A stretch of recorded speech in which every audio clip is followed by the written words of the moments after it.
Let's start the poem. Section 2, 2.1, Song of the Open Road. Now, the title itself tells us something. What is the title? Song of the Open Road.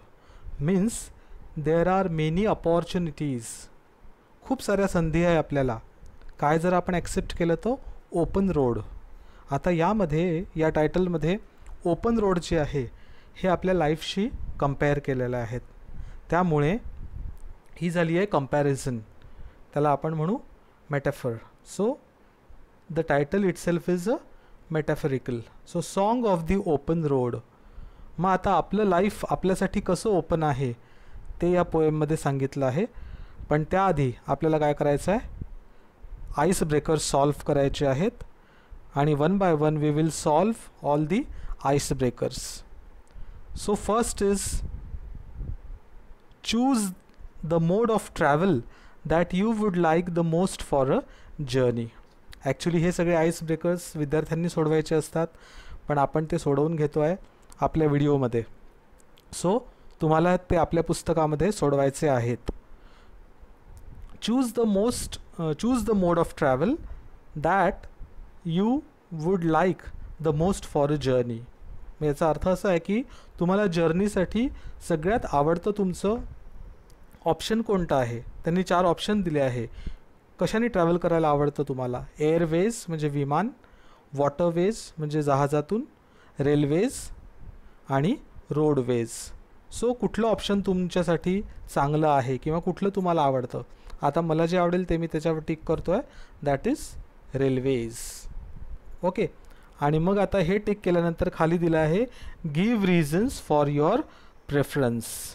Preference means आता तुम्ही हे का निवडलं हे option, तर त्याच्यासाठी तुम्हाला काही कारणं द्यायची आहेत. Give reasons.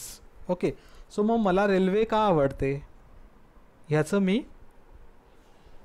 उत्तर देईन इथे. की पहिलं उत्तर असं आहे माझं की mostly the journey is very safe.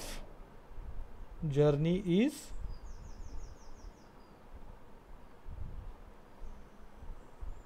Safe. हे माझं पहिलं उत्तर आहे. सो आपण जी रेल्वेनी जर्नी करतो, प्रवास करतो, ती कशी असते? सेफ असते. ओके. त्यानंतर दुसरं माझं उत्तर असं राहणार आहे की जेव्हा आपण रेल्वेनी प्रवास करतो तर we can explore nature through railways असं मला वाटतं. म्हणजे तुम्ही निसर्गाच्या सान्निध्यात असता तेव्हा. So explore nature. For exploring nature. म्हणजे आपण जेव्हा कुठल्या गावाला जातो ट्रेननी तेव्हा आपल्याला आजूबाजूला सगळी झाडं, झुडपं, नद्या, तलाव, त्याच्यानंतर जंगल, प्राणी हे सगळं दिसत असतं. त्याच्यामुळे आपण निसर्गाच्या सानिध्यात असतो. त्यामुळे मला रेल्वे आवडते. त्यानंतर तिसरं रिझन आहे की इट इज व्हेरी, मला असं वाटतं की it is very comfortable. Trains या खूप कम्फर्टेबल असतात. मग तो जो प्रवास असतो त्या प्रवासामध्ये थकवा जाणवत नाही. जर आपण बाकी ऑप्शनचा विचार केला तर रेल्वे ही कम्फर्टेबल असते असं मला वाटतं. किंवा आपण असंही लिहू शकतो की इट इज व्हेरी फास्ट. मग आपला जास्त वेळ त्याच्यामध्ये जात नाही आणि आपण लवकरात लवकर कुठल्या तरी डेस्टिनेशनला पोचतो. सो हे 3 ऑप्शन मला असं वाटतं. पहिलं कोणतं होतं की रेल्वेची जी जर्नी आहे ती खूप सेफ असते. त्यानंतर दुसरं ऑप्शन होतं की आपण निसर्गाच्या सानिध्यात राहू शकतो. आणि तिसरं ऑप्शन आहे की ही जर्नी खूप कम्फर्टेबल असते आणि फास्ट पण होते. ओके. सो हे आपल्या पहिल्या प्रश्नाचं उत्तर होतं. तर हे तुम्हाला पुस्तकात लिहायचं आहे. त्यानंतर second, discuss with your partner the preparations you would like to make for the journey chosen. म्हणजे तुम्हाला ज्या ठिकाणी जायचं आहे, जी जर्नी तुम्ही चॉईस केलेली आहे, त्या जर्नीसाठी तुम्ही काय काय प्रिपरेशन कराल. मग आपण जनरली जेव्हा एखाद्या डेस्टिनेशनला जातो किंवा एखाद्या प्रवासाला जातो तेव्हा आपण काय काय तयारी करतो. मग आपण बरेच वेळेला शॉपिंग करतो, make some shopping.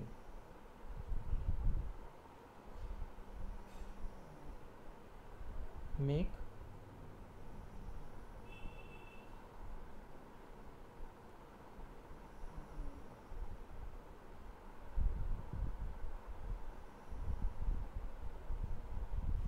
sorry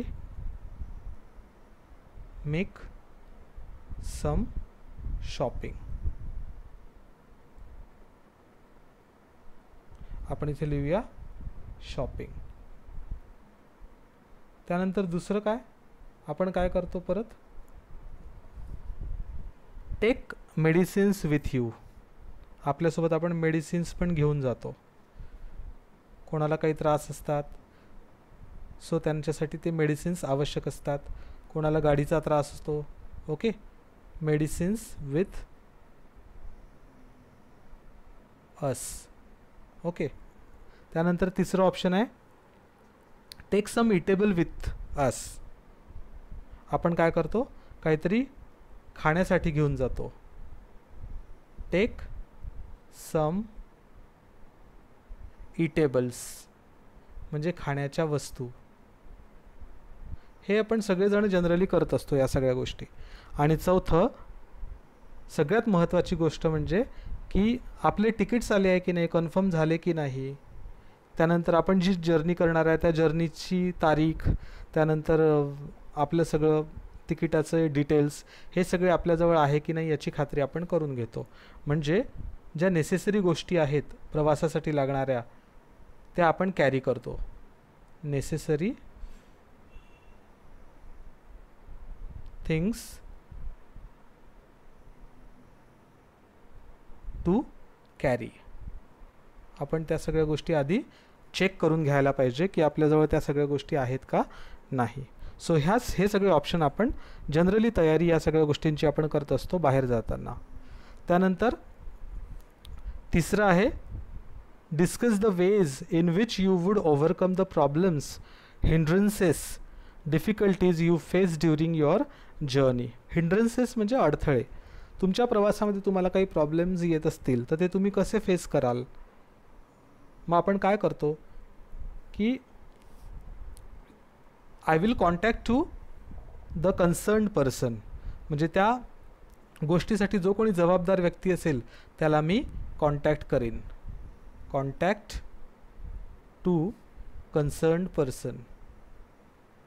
suppose आपण ट्रेननी कुठे चाललो आहे आणि ज्याने कोणी आपले तिकीट करून दिले आहे त्याला आपण म्हणू शकतो जर काही प्रॉब्लेम आला तर की आम्हाला असा असा प्रॉब्लेम आला आहे प्रवासामध्ये. ओके, मग तो पर्सन म्हणजे आपला कॉन्टॅक्ट पर्सन राहील जो त्या गोष्टीसाठी जबाबदार आहे. त्यानंतर सेकंड ऑप्शन आहे की I will calm down in any situation. कुठलीही गोष्ट असेल तर मी काय करीन, काम डाऊन म्हणजे स्वतःला शांत ठेवीन. I will calm down in any situation. त्यानंतर तिसरा ऑप्शन राहील I will try to sort out the problems by myself. म्हणजे कुठलाही प्रॉब्लेम आला तर तो मी स्वतः सोडवायला बघेन की स्वतः मी कसा सोडवू शकेन तो problem. So I will try to sort out the problems. Try to sort out the problems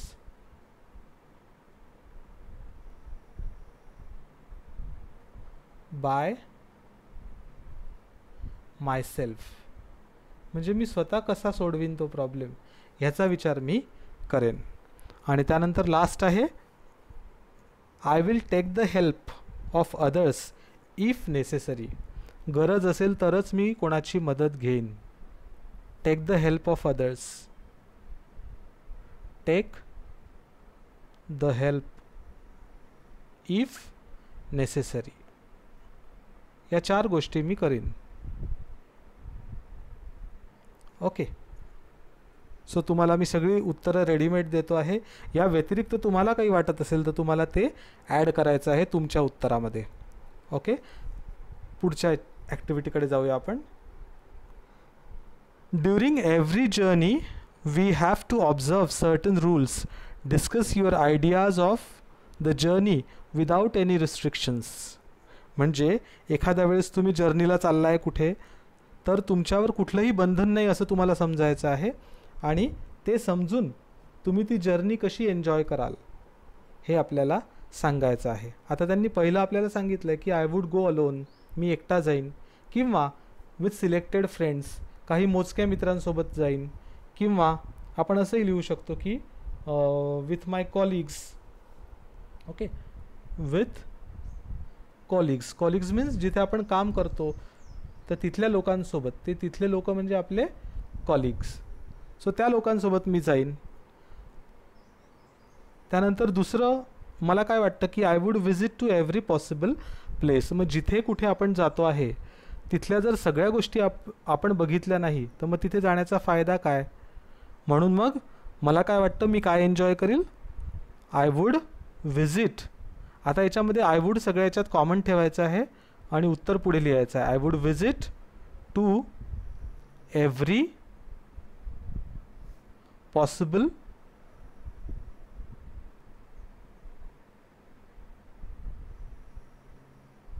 place.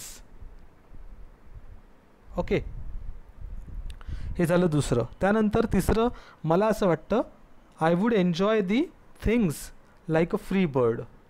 कारण आता आपल्यासोबत कोण राहणार आहे, फक्त आपले मित्र राहणार आहेत किंवा आपले कॉलिग्स राहणार आहे. त्यामुळे मी काय करील, आय वूड एन्जॉय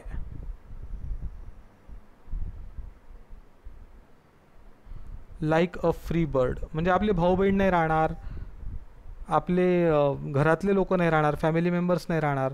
त्याच्यामुळे आपण कसं एन्जॉय करू शकू, एका मुक्त प्राण्यासारखं, मुक्त पक्ष्यासारखं आपण एन्जॉय करू शकू. हे तिसरं. आणि चौथं मला काय वाटतं, I would wander. I would wander limitless. Limitless म्हणजे त्याला काहीही मर्यादा नाही आहे. म्हणजे कोणी मला म्हणणार नाही की चल रे लवकर वेळ झाली आता. ओके, त्यामुळे आय वूड वॉन्डर लिमिटलेस किंवा बर्डनलेस. म्हणजे कोणाचं टेन्शन नाही राहणार डोक्यावर की हा वाट बघतो आहे, तो वाट बघतो आहे. ओके, सो टेन्शनलेस आणि बर्डनलेस किंवा लिमिटलेस. सो हे 4 ऑप्शन मला वाटतं आहे की आपण जर कुठल्या ठिकाणी गेलो तर मी कसं एन्जॉय करीन त्या जागेला, तर हे आपल्याला ह्याच्यातून बघायचं आहे. सो ह्या सगळ्या 4ही ॲक्टिव्हिटीज तुम्हाला तुमच्या पुस्तकामध्ये काय करायच्या आहेत, नोट डाऊन करून घ्यायच्या आहेत. आणि मग आपल्याला पुढे आपल्या पोएमकडे वळायचं आहे. ज्याप्रमाणे मी तुम्हाला सांगितलं की आपल्या पोएमचं टायटल आहे Song of the open road आणि त्याचे रायटर आहे, ऑथर आहे वॉल्ट विटमन. त्यांचा पिरियड आहे 1819 to 1892. Now let's read the introduction of the author. Walt Whitman was an American poet, essayist and journalist. So कुठल्या कुठल्या गोष्टी ते लिहत होते. He was an American poet, essayist and journalist. म्हणजे ते कविता लिहत होते, निबंध लिहत होते, एसेइस्ट, आणि ते जर्नलिस्ट सुद्धा होते, म्हणजे पत्रकार पण होते.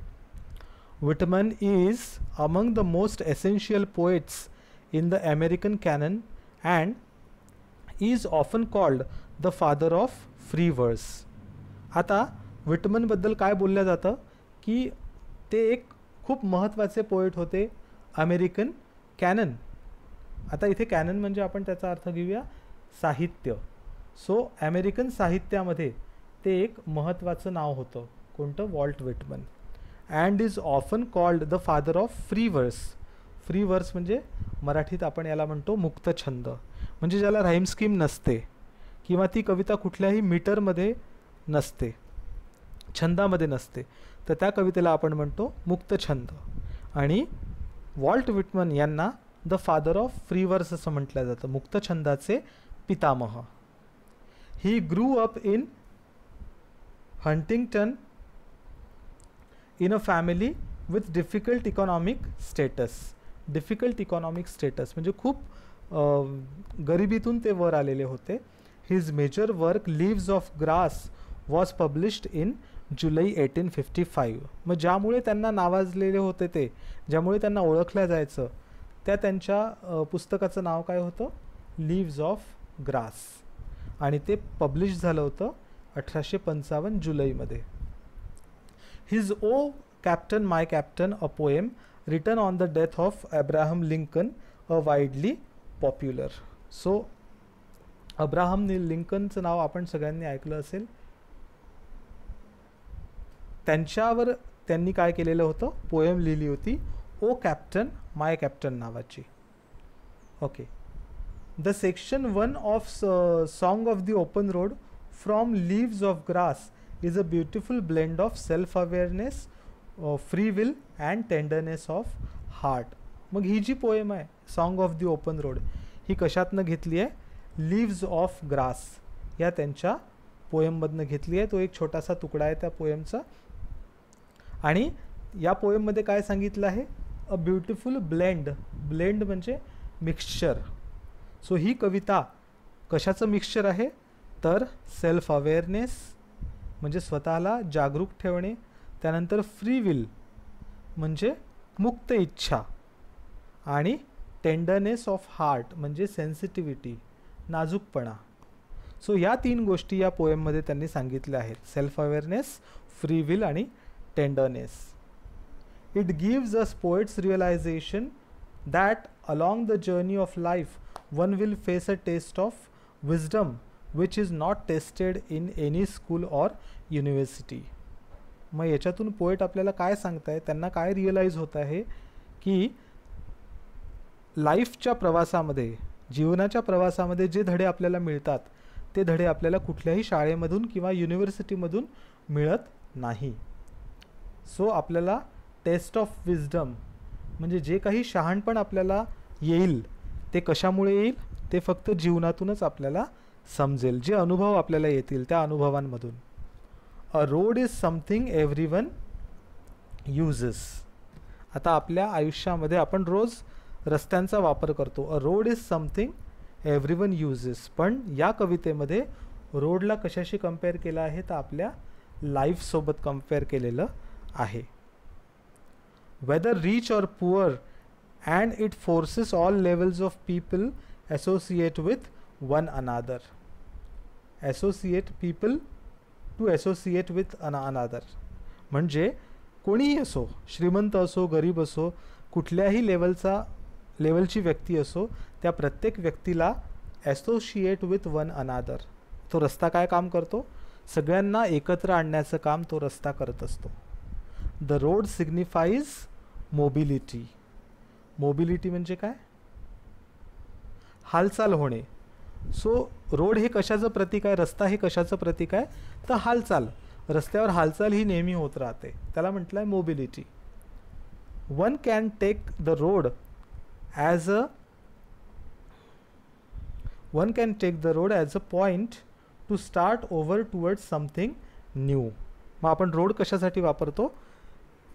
की आपण कुठेतरी सुरुवात करतो आणि कुठेतरी संपवतो, त्यासाठी आपण रोड वापरत असतो, रस्ता वापरत असतो. Whitman talks about the people and places. मग या कवितेमध्ये विटमननी काय सांगितलं आपल्याला? कोणाबद्दल बोललेलं आहे? About people and places. He argues against staying in one place for too long. म्हणजे त्यांचं असं म्हणणं आहे की आपण एका जागी जर बसून राहिलो तर काय होतं? Against staying in one place for too long. म्हणजे त्यांना ते मान्य नाही आहे की एखाद्यानी एका जागेवर नुसतं बसून राहणे, हालचाल न करणे किंवा कुठल्याही आयुष्यामध्ये पुढे न जाणे हे त्यांना मान्य नाही आहे. Although the hospitality may be true. Hospitality म्हणजे ज्या काही तुम्हाला सोयीसुविधा मिळत आहे घरी बसल्या, मग त्या सोयीसुविधांचा विचार न करता तुम्ही काय केलं पाहिजे? पुढे गेला पाहिजे. म्हणजे मला आत्ता सुख मिळतं आहे घरी, मला आत्ता सगळ्या सुखसोयी घरी मिळत आहे, तर मग मी कशाला घराबाहेर पडू काम करायला, असा विचार न करता आपल्याला काय करायचं आहे? घराच्या बाहेर पडायचं आहे आणि आपलं जीवन किंवा आपल्या जीवनाचा मार्ग आपल्याला स्वतःला ठरवायचा आहे. सो या पोएममधनं त्यांनी अत्यंत सुंदर असा मेसेज दिलेला आहे की जो आपल्या प्रत्येकाला आपल्या आयुष्याचा रोड नक्कीच दाखवेल असं मला वाटतं आहे. So song of the Open Road ही पोएम जी आहे ती आपण बघूया आपल्या नेक्स्ट व्हिडिओमध्ये. नेक्स्ट व्हिडिओ बघण्यासाठी प्लीज वेट करा आणि बघा poem Song of the Open Road in my next video. Till then, bye bye.